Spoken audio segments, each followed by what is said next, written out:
নারীরা যদি 3 ধরনের কাজ করে ওই নারী জাহান্নামী হয়ে যাবে। যদি ওই নারী নামাজ পড়ে, ওই নারী রোজা রাখে, ওই নারী হজ করেছেন, ওই নারী খুব ভালো সাবিভক্ত নারী, যদি এমনটাও যদি হয়, যদি এই নারীটা 3টা কাজ করে, তাহলে ওই নারী নামাজ পড়ার পরেও ওই নারী কখনো জান্নাতে যাবে না, সে জাহান্নামী হয়ে যাবে। মা বোনদেরকে আমি দৃষ্টি আকর্ষণ করে বলবো, এত কষ্ট করে আপনি নামাজ পড়েন, এত কষ্ট করে আপনি ইবাদত করেন, এত কষ্ট করে সকাল সকাল কোরআন তেলাওয়াত করেন, যদি আপনি এই 3টি কাজ করেন, এই 3টি কাজের কারণে আল্লাহ পাক রব্বুল আলামিন আপনার সমস্ত ইবাদতকে আমার আল্লাহ ধূলিসাৎ করে দিবেন, সমস্ত ইবাদত নষ্ট হয়ে যাবে।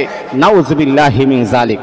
এজন্য মা বোনদেরকে আমি বলবো, এই 3টি বদ অভ্যাস যদি আমার আপনার ভিতরে থাকে, আজকের থেকে আপনারা প্রমিস করেন আর কখনো আমরা এই 3টি অভ্যাসকে কখনো আমরা ধারণ করব না, কখনো আমরা এই 3টি অভ্যাস আমাদের মাঝে নিয়ে আসবো না ইনশাআল্লাহ।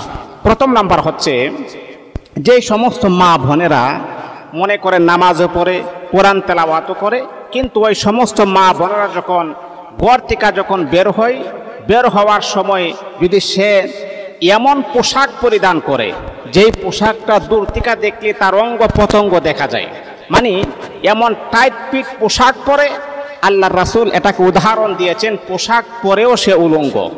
যদি এমন পোশাক যদি কোনো নারী পরে, একটা বোরকা হোক অথবা একটা হিজাব হোক, এমন টাইট ফিট পোশাক যদি কোনো নারী পরে, আর পুরুষরা যদি তাকে দেখে আকর্ষণ বেড়ে যায়, আর মনে মনে অনেক পুরুষরা ভাবে, হারে তার দেহটা কতই না সুন্দর, যদি তাকে আমি ইউজ করতে পারতাম কতই না ভালো হতো।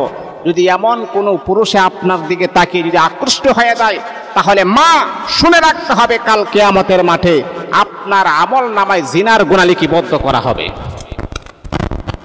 ওই সময় যখন আপনাকে জিজ্ঞাসা করা হবে, আরে আল্লাহ তাআলার বান্দী তুমি কি জিনা করেছ, তখন আপনি আল্লাহ পাক রব্বুল আলামিনের সামনে দাঁড়িয়ে বলবেন, রব্বুল আলামিন আমি তো কোনো পুরুষের সাথে জিনা করি নাই, আমার স্বামী ছাড়া দ্বিতীয় কোনো পুরুষের সাথে তো আমি কথাও বলি নাই, তাহলে আমার আমল নামার ভিতরে জিনার গুনাহ কেন লিপিবদ্ধ করা হলো?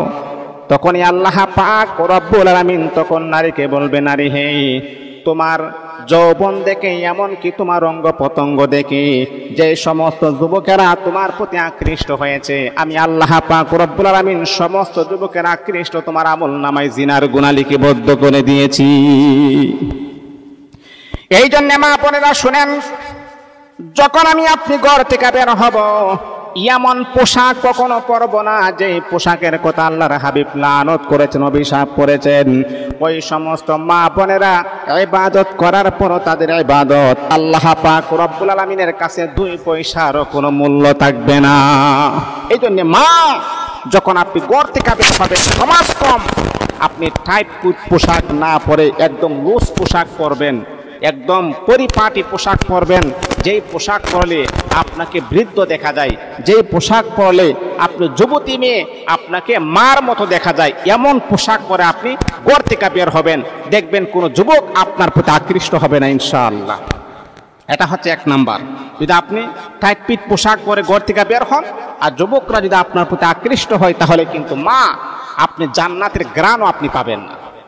এই জিনিসটা আমাদের মা বোনদেরকে কেয়ারফুল থাকতে হবে।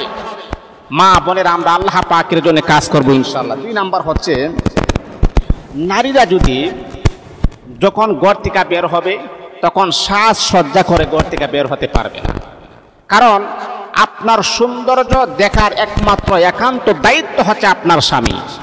আপনার যত সৌন্দর্য আছে, সব সৌন্দর্য শুধু একমাত্র আপনি আপনার স্বামীকে দেখাইতে পারবেন, বাহিরের পর পুরুষকে আপনি দেখাইতে পারবেন না।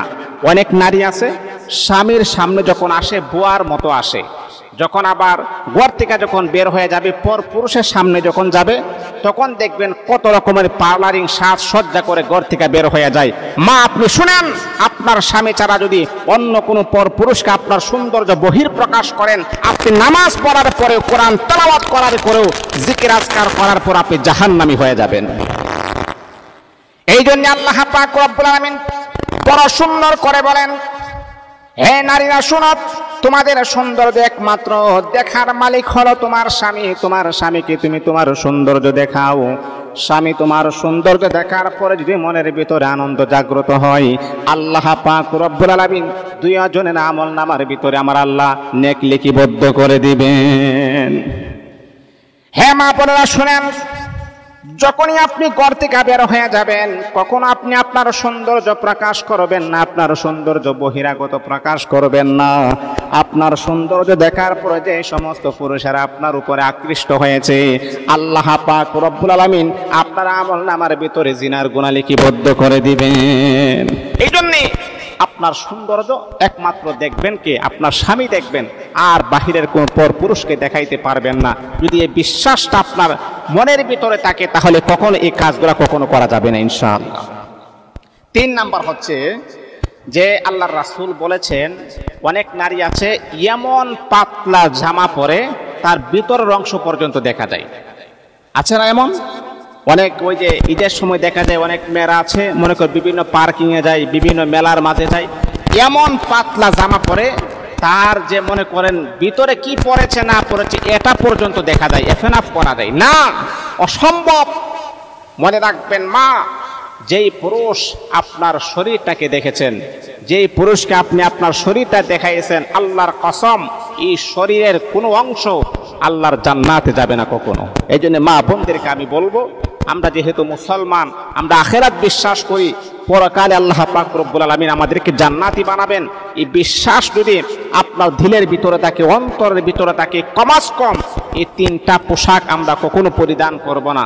যদি আপনি করেন তাহলে আপনি নামাজ পড়ার পরও ইবাদত করার পরেও সেই ইবাদত আল্লাহ পাকের কাছে 1 পয়সারও কোনো মূল্য থাকবে না। আমাদের মা বোনদেরকে আল্লাহ পাক বোঝার দেন তৌফিক দান করে।